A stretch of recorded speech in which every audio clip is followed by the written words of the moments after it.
Welcome back to our webinar. We're going to continue today's events with a presentation from Andy Morrison. He's with AM Consulting, and he is a retired collection systems manager. He has 40 years of experience in the wastewater industry.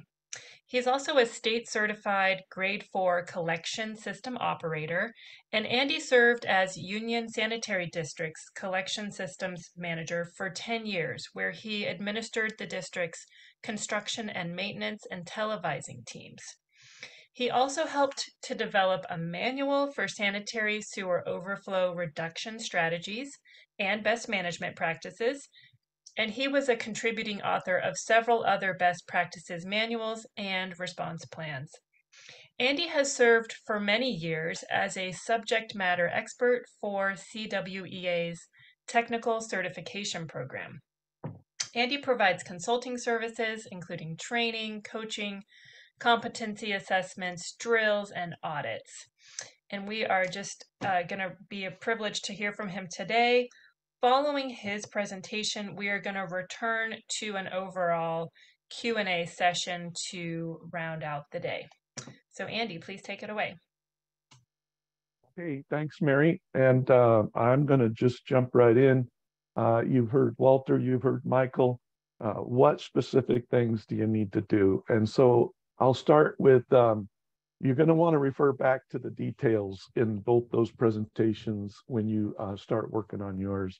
So first, I want to acknowledge Walter. She's helped a lot in getting some understanding on the order. And Sam Rose shared a tool I think you might find useful, as well as DKF Consulting has been generous in sharing examples of forms they've developed.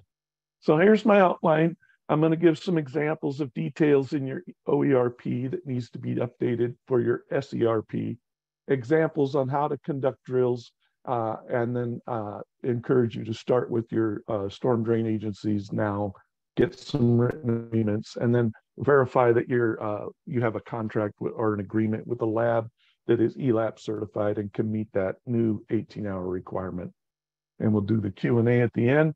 I guarantee there's a lot of things that aren't in your OERP. The definitions have changed for water, for drainage conveyance system, potential to discharge, the prohibition, the 18 hours is different, notifications for Cat 2s, your records, what you got to keep.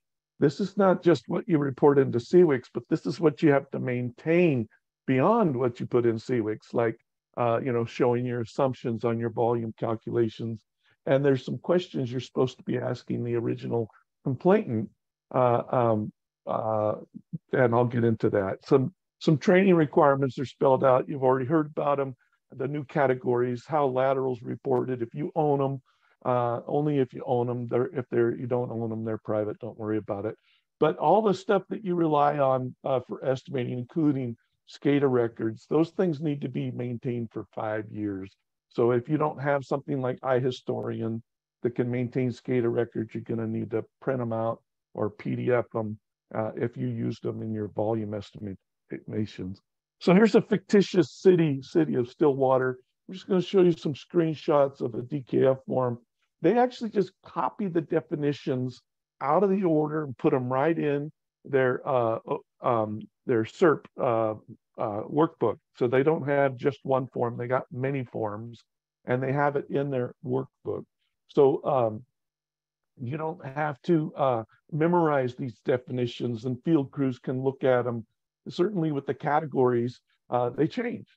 So if you're familiar with the current category 1, what's missing up here is the drainage channel. It used to be any amount reached a drainage channel automatically going to be 1. But when you look at the definition of a drainage conveyance system, you'll see that the drainage channels are now part of that. That's in your favor, but you need to update your forms that have the current definition of the Cat 1, the Cat 2, the 3. Obviously, you don't have a Cat 4 in there, and so you want to have copy them. Don't write new definitions. And here's an example of Sam's tool to identify what is it that we got under the new order. So he's got this little checkbox system that you can determine whose problem it is. So it's always based on the source of the problem. It's not where it appears, it's where the problem was. If it's in the private line, it's private. Don't worry about it. It's optional. Unless you're down in Region 9, San Diego, then you have to report it. If it's another agency, let's say you have a sister agency that you flow through or they flow through you, and it's not your problem, it's theirs. Even if it appeared in your system, it's theirs to report. But if the problem's in your agency, just answer all these questions in the order of the blue arrow, and you'll determine what category it is. This could be a helpful tool for your first responders or even the data submitters to know what they got. And so, you know, if you answer yes to any of these, it's a Cat 1. If they're all no, go to the next question. If it's yes, then it's a 2. If it's no, go to the next one and work your way through. So this will be available in the handouts. You don't have to screenshot it or worry about it now. Could be very helpful. So in DKF, it took what's required and made them checklists in the report. So it's reminders to do things like include pictures of the spread, and you know, did you do the volume estimation worksheet and the start time determination, notifying OES even if it's a Cat 2 that's threatening to discharge. So all those check boxes for the crew, for the supervisor, a reminder to do things like this, conduct the post-spill assessment form. And so that you don't forget to do those things. It's all in a checkbox for every event, for the data submitters, for the LROs. They all have something they're supposed to do. And if you put it in a checklist type format, it's less likely to get forgotten. Let's drill into some of the other changes that you might want to consider. So if you have something like this, if it's a notification guideline, you want to make sure yours is up to date, which includes the category 4, and that you're going to go in and certify how many 4s and the total number of volumes. And so there's a reminder in there. And also you're going to include all of the details required in the annual report of 4s. And this particular notification chart doesn't include if you own laterals. So if you own if you own the laterals, it's a Cat 1, you got to report it as normal. But if it's a Cat 2, 3, or 4, laterals are reported differently. And so your forms need to be updated that they're capturing the right information and then it gets reported correctly. And so some examples here is the 18 hours. You know, there's details of where a little bit it needs to change. So if you use Michael's checklist in his presentation, compare it to your existing OERP as you update it to an SERP, you'll do well. And you'll catch things like in this procedure, it now says 18 hours instead of 48. Sorry about that. My mouth and brain don't always play nice together. GPS coordinates for the extent of the spill. There's a reminder for on the form to capture them. And so you don't have to be out there with a handheld device. You can go to Google Maps or Google Earth and get the GPS coordinates afterwards. Or like Michael said, turn it on your pictures. Sometimes your pictures aren't standing right on the spot though. But you want to have a place where it's captured on the forms because you need it for the report. There was things Michael mentioned like descriptions of the extent of the boundaries and where they're stored. All those things, if you have them on your report, your field crews can fill them out, or the supervisor, whoever fills out the form, but it's one form that captures this information, and then it can get entered into CWIX correctly. So many of you are using what CWIX currently has, and this is our best guess, what it's going to be, because it used to be what reached the storm drain, what reached the drainage channel, what reached water, what reached land. And so we're breaking it down by drainage conveyance system and surface waters and everything else that didn't reach drainage conveyance and waters, what spilled, what recovered. And if you capture it this way and calculate it this way, you'll be able to comply with reporting it. So here's another example.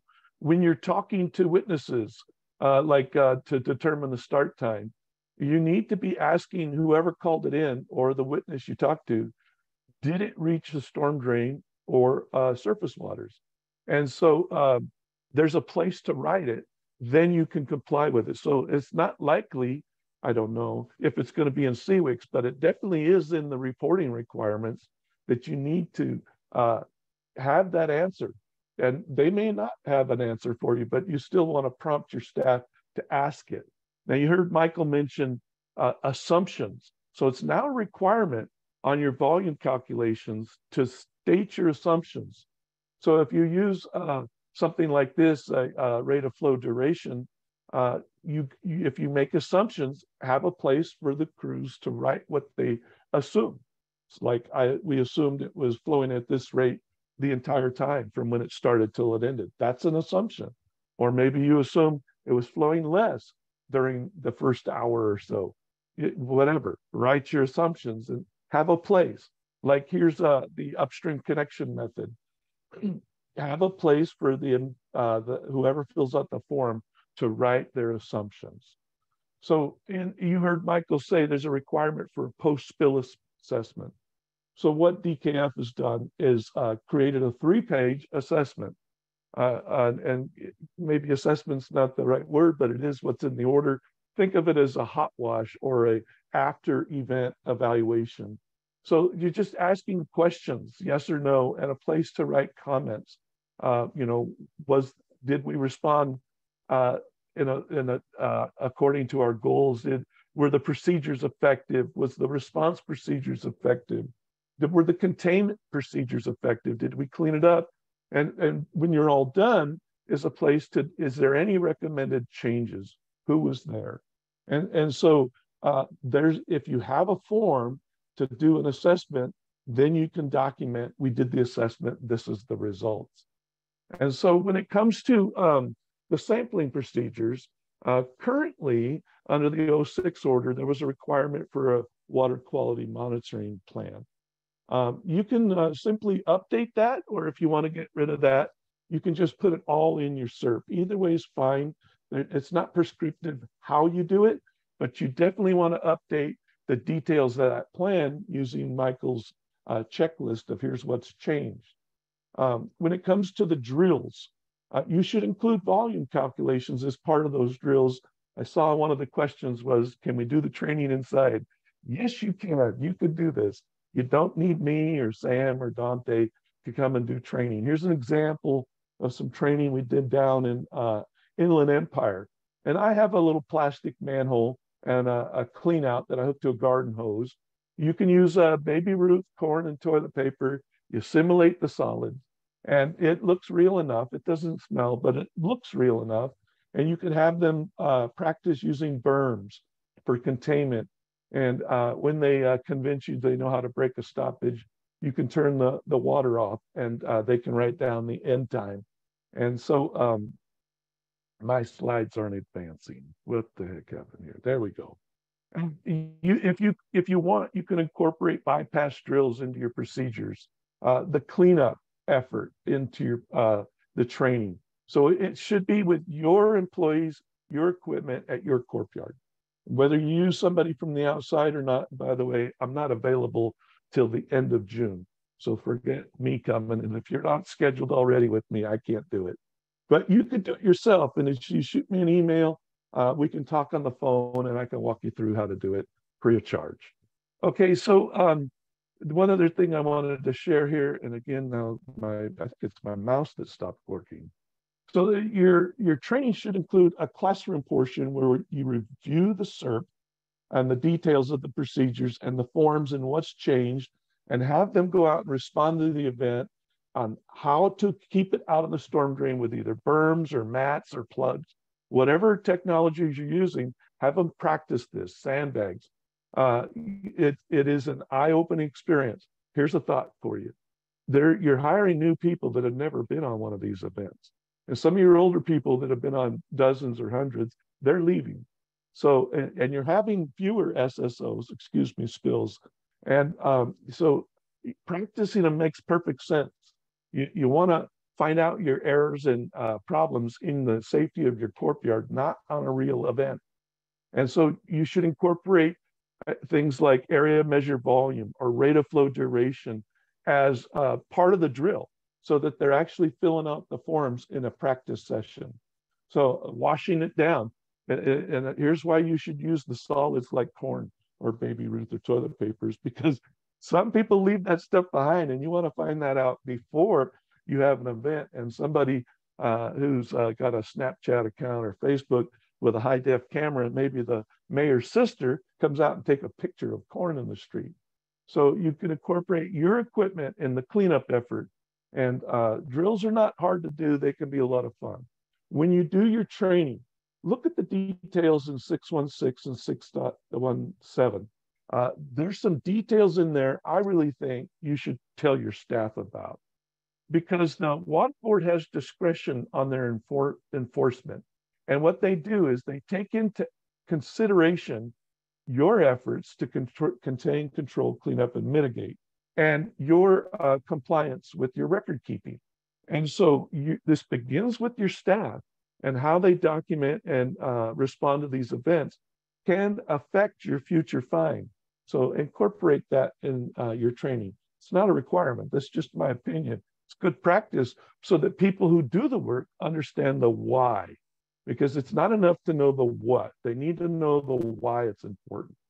There's a couple tasks you need to start now besides updating your CERT. You need to start talking to the storm drain agencies. These people, if you're city, it's probably in another department. So small city, you're the same person. This is easy to do. But in a large city, it may take you a while to get in touch with the right people. If you're a district or a county, you may be talking to somebody with the city, somebody with the flood control district, but you got to get agreements. And I suggest get them in writing, because the order requires that you coordinate with these agencies before, during, and after spill events. And you need their storm drain maps so that you can properly respond to and clean up this event. And whatever you're using now for sampling, you need to contact that lab and make sure they're ELAP certified and verify they can meet the 18-hour requirement. And if they can't, you probably need to find another lab or modify the agreement. And I don't know if that's going to cost you money or not. So you're not required to update your SSMP at this time. So you don't have to update it if it's current, but you can if you want. And I'm going to give you an example of what you should consider. If you're going to change who your LRO is because they don't meet the requirements, and you're going to appoint a new one, excuse me, I skipped a bullet. You're going to be updating your element 6, which is currently your OERP. Whether you have it in your SSMP or as an attachment or an appendix, or you refer to another document outside, you're going to update it and becomes a new SERP. Whether it's in your SSMP or it's an attachment or it's referred outside, you should update what's in your SSMP. In my personal opinion, why would you want to have something on the internet that's not up to date? So at least update that. And if it's a new LRO, update element 2 in the org chart, shows who it is. There's no requirement to go to your governing body for anything.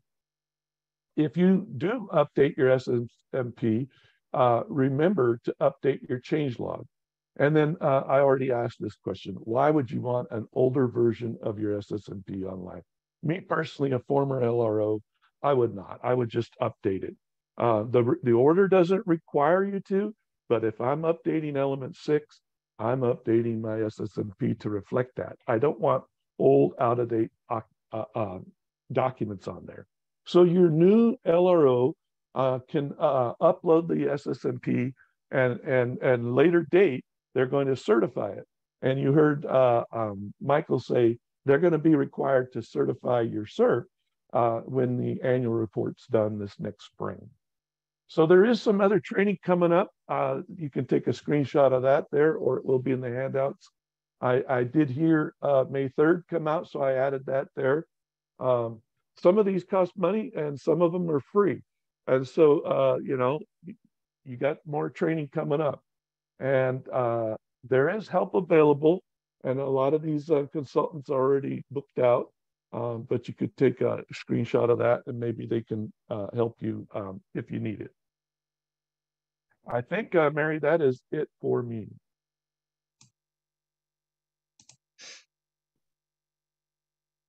That's great. Thank you, Andy. And can you go back to that slide you just showed about the list of consultants? Because that's Oh, actually one of the first questions we had is to share a list of consultants who help develop spill emergency response plans. Um, Now, I'm sure there's other firms out there, and we had a question about would it be helpful if there was a list of consultants available for those that also help prepare SSMPs or conduct SSMP audits? Um, and I'm not aware of a list out there right now, but that seems like something that perhaps the Clean Water Summit partners, or at least BACWA, could assist with putting together for our member agencies. So not yes, really a sir. question, but I think a good suggestion that those of us that plan this webinar should follow up on. I think I also have another question for you, Andy, and then I think, are we going to promote the other participants to do Q&A as well? And if I I'm do a hoping. stop share, I'll be able to see the questions. Okay, great. Um, so I had a question from the previous session about what if there's a resident who owns a private sewer lateral and it's spilling and there's it may be reaching a storm drain? I'm sure this is a situation you dealt with in your decades of experience. Do you have any suggestion for agencies about what to do in that type of situation? They may not be required to report it, but what can they practically do to help? Okay, so there's an owner of the storm drain. So if you're a city, you probably own both the sewer system and the storm drain. So you move from being an enrollee and a discharger to a regulator and an enforcer.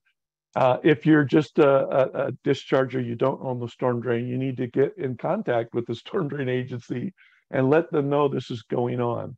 Let the property owner know that this you cannot discharge into the storm drain, and get those two people connected, the storm drain agency and the private discharger.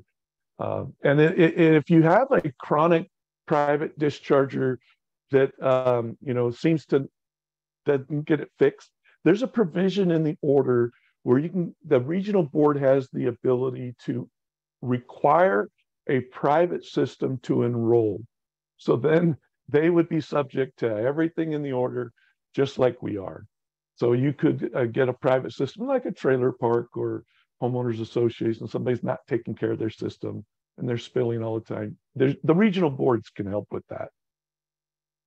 Very good, thanks. A similar type of question is just based on your practical experience. If there's a spill that's located on an easement and it's not safe to get to that area, can you offer some guidance on what the spill emergency response plan should say about accessing those areas? So I refer you to the order itself. You could just search on the word safe in the order, like on a PDF, and you'll see what was shown earlier in the presentation, that if you can't do sampling or whatever for safety reasons, you need to explain that. And so you should, for the safety of your employees, you should already have a general safety plan, which requires your employees to don't do anything unsafe, a generic statement. And then whenever you have a situation that's unsafe, there should be a protocol to get management or a safety officer involved to determine how to make that safe, or how is the work going to be accomplished or not. And so that's true of everything, including a spill emergency response plan. So you don't want to be silent on it. It should say work safely and don't do anything unsafe. Okay, great. Thank you. I want to repeat before we go to the Q&A. There were a couple of folks that typed in sort of suggestions into the Q&A. I just want to acknowledge those because they were helpful. One was a suggestion that agencies immediately figure out which of their laterals they publicly own and operate so that your own staff know what they should be reporting after June 5th. And then the other suggestion was that in the San Diego region, there perhaps only one ELAP certified laboratory that can provide indicator bacteria analysis. So that may impact those of you that are in the San Diego area. And then there was a related question about the San Diego area, Region 9. And that is, are there any changes to the Region 9 regulations under this order? Afrooz or Walter, do you know if this order affects anything in the Region 9 order? Oh, you're on mute. Region 9, the State Water Board order does not impact the regional board orders. Each region can have its own region-specific order. Okay, so if there's something more stringent in the Region 9 order, that would continue to apply, right? Yes. Okay, wonderful. Another question for you, Afrooz and Walter, is if there's a spill and it's 1,000 gallons, but only 5 gallons reaches waters of the state, does Cal OES need to be contacted according to the order? Yes. If you look at the requirement for Cal OES notification, the order doesn't say if you have recovered so much, you don't have to notify. It says a spill of 1,000 gallons or greater with the potential to reach water of the state. Great, thank you. And then another question on laterals. If it's a situation where the agency doesn't own the lateral, but they provide maybe maintenance services as a courtesy to a homeowner, are they required to report spills if they are providing courtesy maintenance, but they don't officially own or operate the lateral with through a legal agreement? I know the answer to this one. Okay, great. And tell us. The order says if you own it, if you own laterals. And so the answer to your question is in your ordinance. So your ordinance will describe who owns what pipe. And so if you own the main and the connection, you're responsible for that. If the problem was in that, if you don't own the lateral, even if you're courteous and maintain it as a favor, you don't own the lateral. Now, so you got to comply with the order. The order says if the problem's in a private system, that's a private spill. Very good, thank you. And then another question for you, Andy, is if an agency doesn't have a spill response plan that's separate from the SSMP, is that acceptable, or does the spill response plan need to be a separate document? So in the 06 order, it's element 6, and it's the overflow emergency response plan. And it was acceptable to reference outside, say we have this, it's here. It's also acceptable as an appendix or an attachment. Same thing's true for the currently when you got to update your SERP. You know, whether you have it in your SSMP or outside of your SSMP, it's not that prescriptive. You can do it either way. Great. Am I right?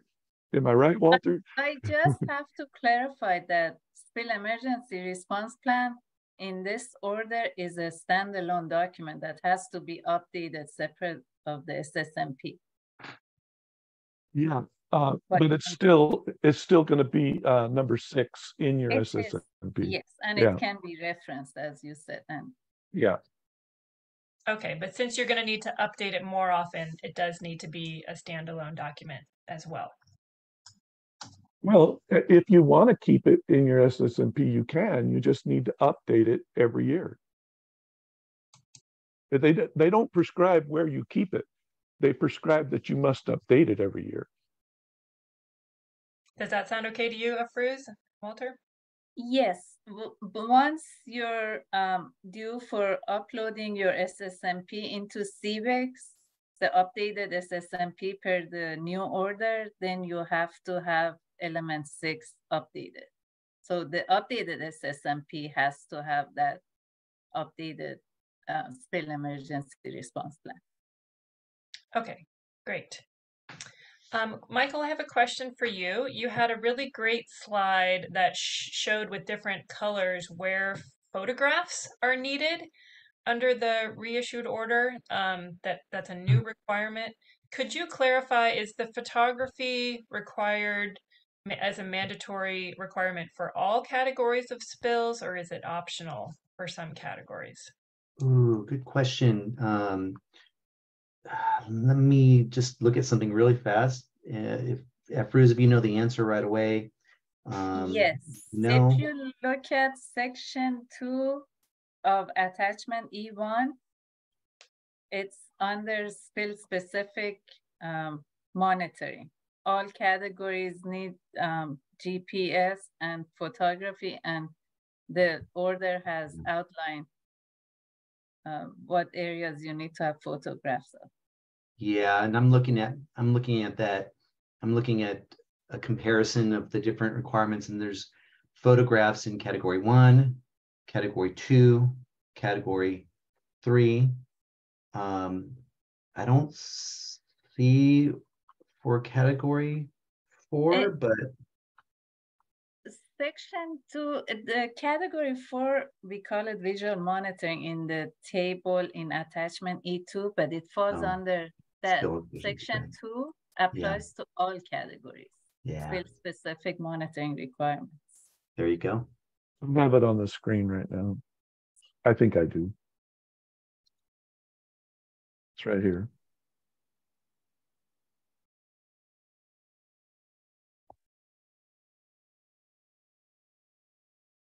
Okay.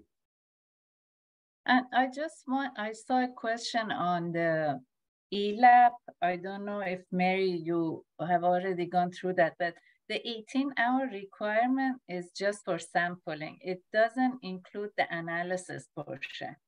So be mindful of that. Yes, thank you for pointing that out. I think that somebody typed in the answer to that one to clarify, yes, that the collection has to happen within 18 hours, but not the analysis. There's also a question that was posted about how to handle the contracting for water quality sampling, kind of looking for guidance on whether it should be a separate contract. I don't know if Michael or Andy has any experience with how to handle contracts with laboratories to conduct the required sampling, and does it need to be a separate contract, or do either of you have any guidance on? I mean, I've done sampling for agencies as part of a service and entered in contract with lab for that. And in terms of like, would I have a separate one for the water and a separate contract for the stormwater sampling associated with sewer discharges?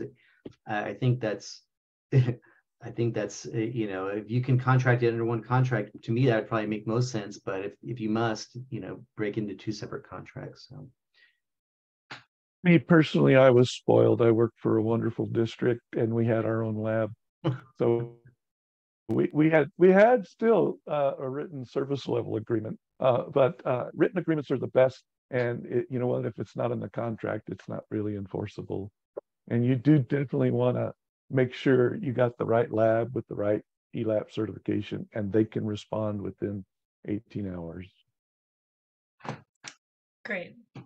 A question now about category 2 spill reporting. So going back to the order, table E2-2 sort of says at the top of the table that it's for category 2 spills of 1,000 gallons or greater that do not discharge to surface waters, but then within the table, it talks about category 2 spills being those that are 1,000 gallons or greater that are discharging or threatening to discharge to waters of the state.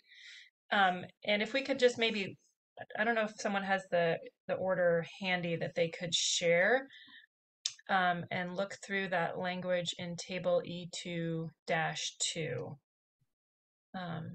Does anyone have a ability to share screen or have that in their PowerPoint deck that we could take a look at that language? It was in my PowerPoint deck Oh, great. when I went through all of the spill tables. Let me see what number that was. Slide 11.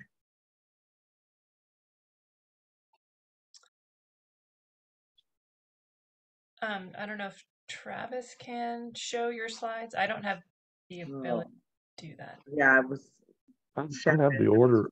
I have the order open. Oh, you have the Okay, order? that'd be great.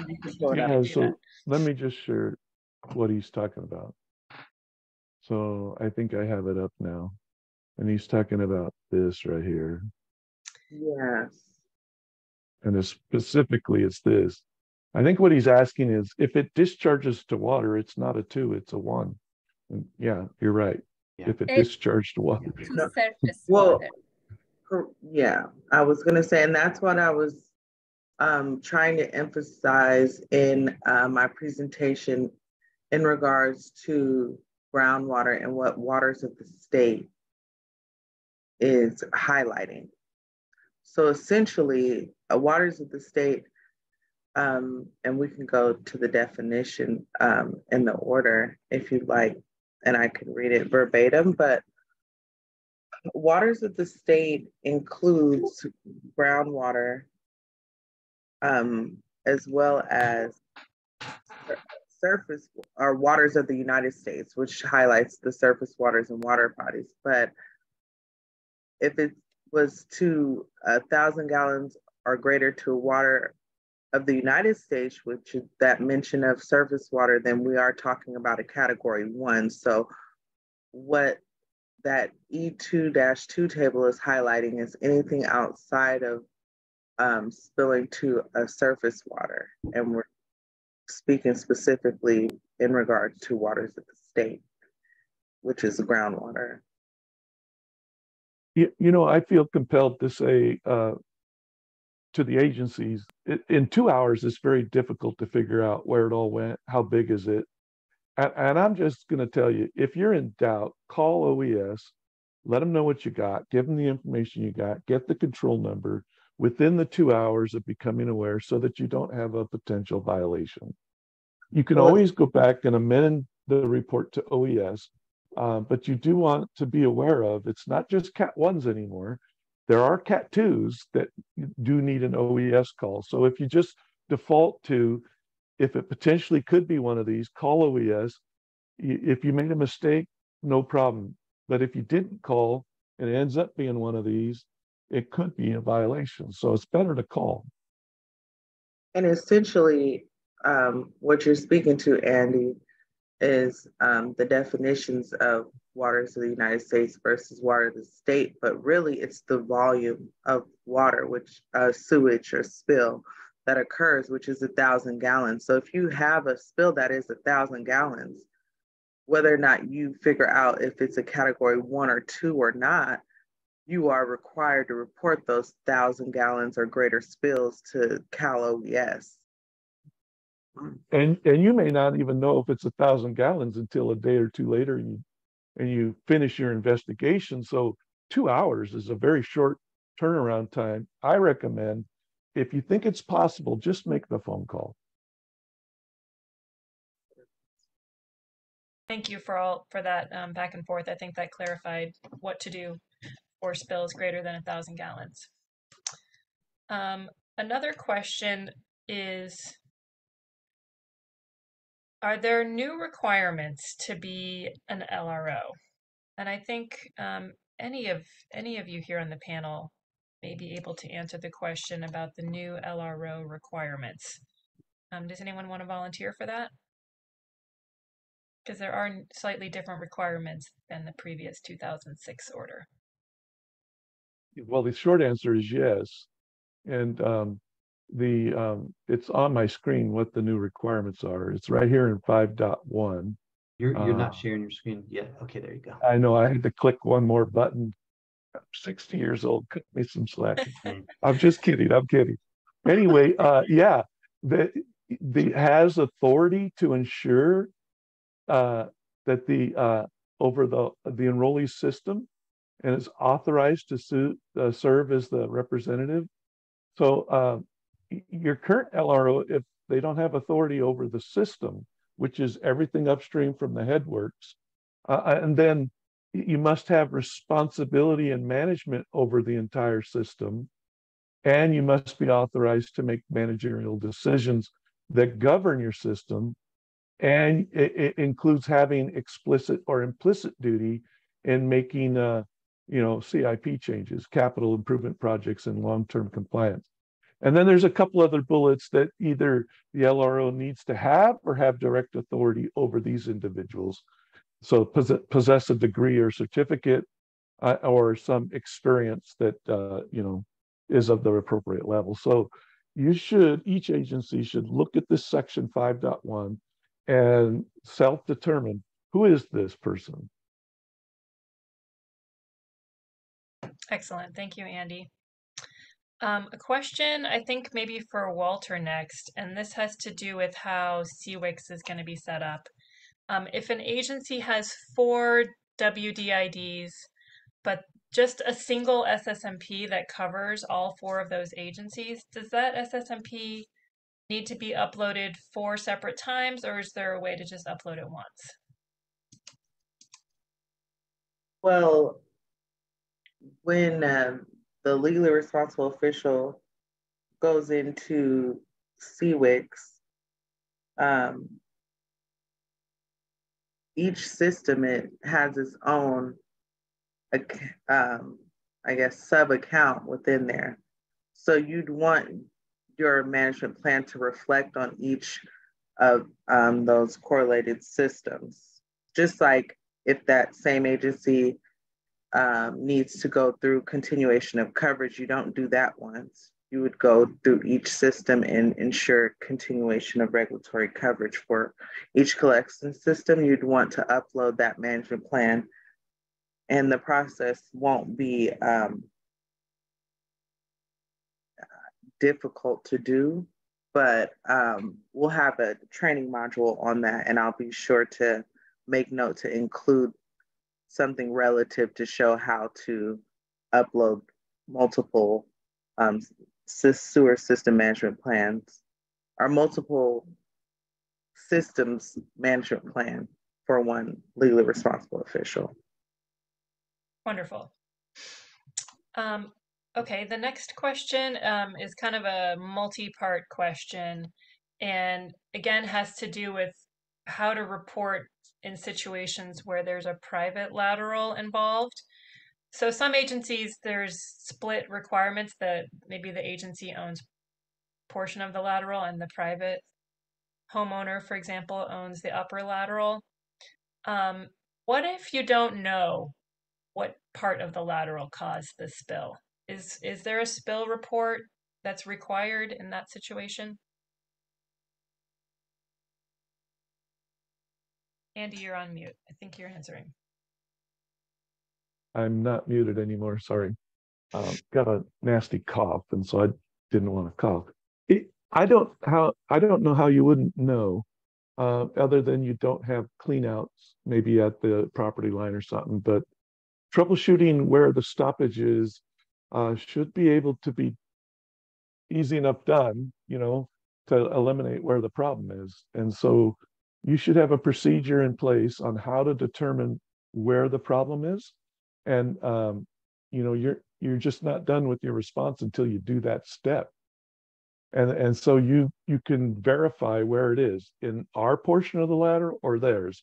And if you're not able to do that, you're not done with your initial response. Great.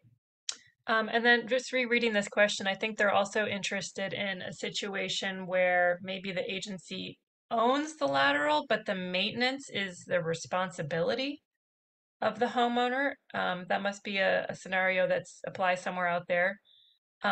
If there's split ownership versus maintenance responsibilities, what do we do then? Well, it's interesting. I've never seen that.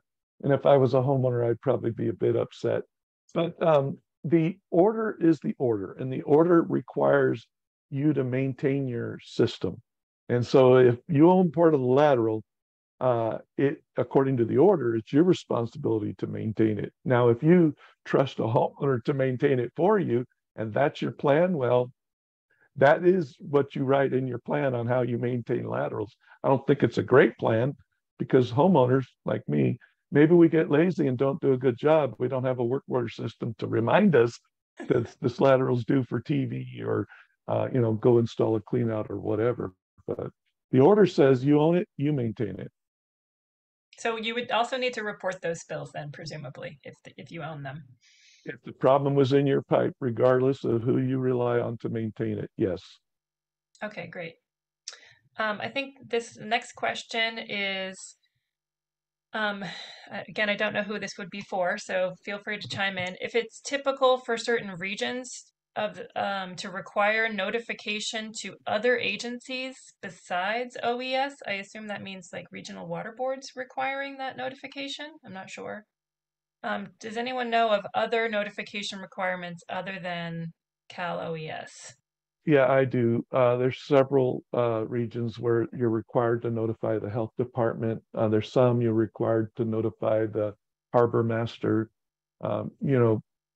Where you are, you probably already know who it is. I know where I was, we were required to notify the local water district. And we had a shared GIS layer with color-coded maps that tell us if it's in the yellow area, an email within 24 hours is fine. If it's in the red area, we want a phone call right now. So. Okay. And then a question for Walter and Afruz. What is the state's definition of a bioswale versus a stormwater infiltration basin or facility? Is there any guidance on that? The order doesn't define any of these, not bioswale or stormwater infiltration, but now to capture stormwater because of the whole drought situation, they're trying to use the stormwater as much as possible. So there are some like basins that takes the stormwater and infiltrates it into soil. So that prevents it from discharging into the ocean or surface waters. That's the definition of stormwater infiltration basin. And I don't know, Andy or Michael, do you have a definition for bioswale? I do not. I can get one, but I do not. It may depend on the actual features of the bioswale. Some of them have infiltration and some don't. Yeah, I wouldn't even try. These terms keep moving around and get new definitions. I think the general concept is, where does it go? Does it discharge to surface waters, or is the intention for the water to be percolated in the ground? And so that's another thing, when you meet with your stormwater agencies, identify those areas. So does it go to water or does it go into the ground? And that's the distinction that's more important in my mind. Excellent. Question for you, Michael. Does the LRO need to have a collection system certificate training, or does having a state water board wastewater treatment certification suffice? I know you follow the certification requirements closely. I think the key word there is need. The LRO doesn't need that certification. I think that certification would suffice for that sub-bullet that Andy showed that possess a certificate. And the LRO doesn't even need to possess it. They need to either possess it or oversee somebody that possesses it or has training experience. So no, they don't need it. All right, nice to have, but not have to have. Yeah. A follow-up question to the previous one about notifications. Which regions require notification to the health department? Is there a quick reference for that? How do we know which notifications are required? Oh, you would know already if it was yours. So the ones I'm aware of are Marin County, which is part of Region 2, but it's county, not so much the region, and Ventura, which I think is part of Region 3. I think I don't remember where the cutoff is. I think Ventura is part of the coastal. Anyway, it's county by county, not so much region by region. I see. And- So nothing has changed in the order on this. So I guess continue what you're doing, already doing this. Yeah, I was just going to note that I know in Los Angeles County, the health department requires it. It's not necessarily the regional board doesn't require the notification, but the health department in Los Angeles County requires it. Okay, so maybe check with your county to find out, or check with your neighboring sewer agencies to see if they think it's required as well. A question about private laterals. If the spill comes from a private lateral, but it's caused by a blockage in the main, what is the responsibility of the agency to report in that situation? You have to report. It doesn't matter where it appears. It matters where the problem is. So in the question, the problem's in your pipe, came out of a lateral, doesn't matter. It's yours to report. Very good, thanks. Does someone within each enrolled agency need to have the collection system certification? Doesn't need. The order doesn't require certification. So Someone needs to have the experience. Right. It's a good idea, but not required. So if you look at the screen, you see or, and then you see have professional training and experience. So again, read 5.1, and there's somebody in your agency that has this experience, and the LRO needs to have direct authority over those individuals if they don't have that experience. Okay, great. Thank you. And clarification about spill definitions.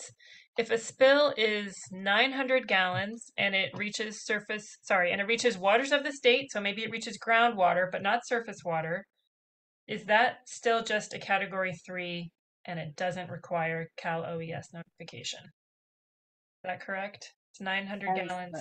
Okay. Thank you for confirming. Another similar question. If a spill has over 1,000 gallons, it ends up in a dry creek channel, but there's no expectation that it's going to reach a flowing surface water. Is that category 1 or is that category 2? That is a category 1 until the spill is completely cleaned up, all the solids. A dry creek is still considered a water body. It's surface water body. Okay. And if you look at the category 1 spill definition, you will see that. Okay, and we have a similar question, which is to look at the definition of a category 1 spill. The definition is that any spill volume not recovered from a drainage conveyance system is considered a discharge to surface water unless the drainage conveyance system discharges to a dedicated stormwater infiltration basin or facility. If the state could get clarification on this, we would appreciate it, is the comment. I'm not sure what clarification is needed, but Afreeze, do you want to say anything about that definition? Again, it's assumed that all drainage conveyance systems lead to a surface water. So that's something that you have to coordinate with your stormwater agency to find out where that's part of the spill emergency response plan preparation, where that stormwater drainage leads. If it goes into groundwater, then it is not considered a category 1. Great, thank you. And what about vernal ponds? Are those considered surface waters and therefore category 1 or not? Vernal ponds are seasonally wet, so they are considered surface waters. Okay, great, thank you. The order uses the word threatening. How threatening does it need to be? Is that an immediate threat or if the wastewater reaches there eventually? Is that threatening? Yes, that's threatening. It's eventually reaching as surface water or groundwater means eventually it will reach. So it is a threat. All right, great. Maybe Andy or Michael, do you have any suggestions for agencies to use if they're trying to calculate spilled volume and some of it percolated through the soil? You can maybe recover some of it, but you can't retrieve everything. What do you do in that situation? Andy, you're on mute. Sorry, if you send me an email, I'll send you a short PowerPoint on how to calculate volume in dirt. Because when you calculate the volume in dirt, you need to dig down, find where it's dry, use area measure volume, and then you need to back out the dirt. And so rather than give the lengthy explanation, send me an email, I'll send you the short PowerPoint. It's a self-guided tour on how to do the math. All right, great. Thank you. What about if there's some spill volume that evaporates? Can that be considered part of the recovery volume? No, but you should account for it on your assumptions. So you don't get credit for what God took away. So it's volume not recovered. And in your assumptions, we assume 100 gallons to evaporation or whatever. Write it down in your assumptions. Yeah, you don't get credit. Sorry. All right. A question about spills that back up into homes. If it's caused by a blockage in the main line or in the agency-owned portion of the lateral, but the backup is only into a toilet or bathtub, is the sewage in the toilet or bathtub considered part of the spill for reporting purposes? And what about if it spills onto the bathroom floor? Is that different or is that similar situation? Well, the second part's much easier. Yeah, bathroom floors weren't designed to handle wastewater. And the order's not specific enough to talk about plumbing fixtures. But a toilet and a bathtub are both designed to deal with wastewater. And so, showers, tubs, all the water goes down the drain to the sewer. Toilets, all the water goes down the drain to the sewer. So anything contained in that fixture that doesn't leave it is going back to the sewer. Didn't really leave the private system, if you will. Obviously, when it comes out of that into the floor, into the house, you have a different animal. So if you come in, you see a little black water or staining or maybe some solids in the shower pan, wash it down. And if that's all it was, I don't think it meets the definition. But when it leaves that, clearly meets the definition. Houses weren't designed for sewage, plumbing fixtures were. Yeah, the toilet, I agree with the bathtub may be considered a nuisance to the homeowner, but I agree that it's full containment and it's can be washed down and go back into the system. Yeah, you got a different issue with the homeowner and a potential claim, and it's not nice, but the order is not that descriptive or prescriptive. But it has to be reported as a spill. It still exited your sanitary sewer system. So it's required to be reported as a spill. You mean into a toilet or bathtub? Not the toilet, but the volume that exited the system has to be reported. You don't have to recover it from the bathtub. So I think the difference is I'm saying what leaves those plumbing fixtures definitely is a spill, and what Afruz is saying maybe something different. I don't see the question, but it's the first part. It says it's caused by the sewer main. Right. So that's right there. It's a definition of a spill and has to be reported as a spill category. So let me clarify then. If you have a stoppage in a system and it doesn't leave the manhole. It's just a foot from the top. It's not a spill yet. It's a stoppage, the backup in a system. Same thing's true in a lateral. If it doesn't come out the clean out, it's just backed up in the lateral. It hasn't left the system. The question is, at what point does it leave the system? And on the example was, it's just in the bathtub or in the toilet. It's a judgment call at that point. The order's not that specific. But there's going to be days in your life, it's very clear that left the system.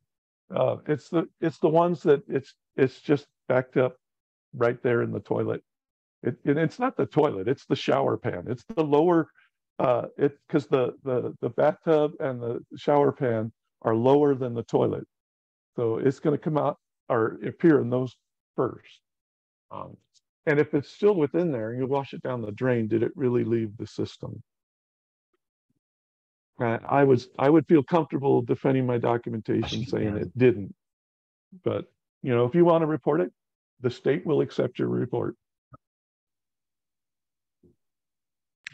All right, thank you guys for the clarification. We have more questions about bioswales and how to figure out if they have infiltration. And looking for just better clarification on whether bioswales are considered routes to groundwater and would be threatening waters of the state. It sounds like to get back to David on that. Later. All right, great. I need to discuss this with our other staff in our agency. Wonderful. So that's a good reminder that we do have this question and answer document that the State Water Board has been providing written responses to questions on. And so it sounds like this is an area where maybe a written response after some additional research would be helpful. So thank you for posting the question. And just a reminder, that's another thing you should talk about when you have conversations with the storm drain agencies. Ask about what kinds of systems they have and refer to this part of the order. Does this go to groundwater? Does it go to surface water? They can be helpful once the state gets clarification. The agency that owns the storm drain should know their own system. Great. We also had a suggestion from Debbie Mackey at Civicwa that I wanted to share with you, which is that if your agency doesn't have its own ELAP certified laboratory, and maybe if there's limited contract laboratory capacity, you might also want to think about contracting directly with another municipal laboratory in your agency. That's a arrangement that's pretty common in the Bay Area, where labs contract with one another, even if they're municipal labs. So that's a great option to consider as well. I think that's all the questions that we have so far. So I saw one. Somebody was asking where the overflow response guide is online. That's for you, Andy. I know, but I think it used to be on the library, and I just peeked, and I don't see it there anymore. And then also BACWA used to have it on their website. Mary, I don't know if it's still there. I'm not sure, but we can also answer that one after the webinar in our FAQ. Another question was just posted. Man-made lake or pond with standing water considered surface water, or is a stormwater retention pond that maintains water in it constantly? Is that considered waters of the U.S.?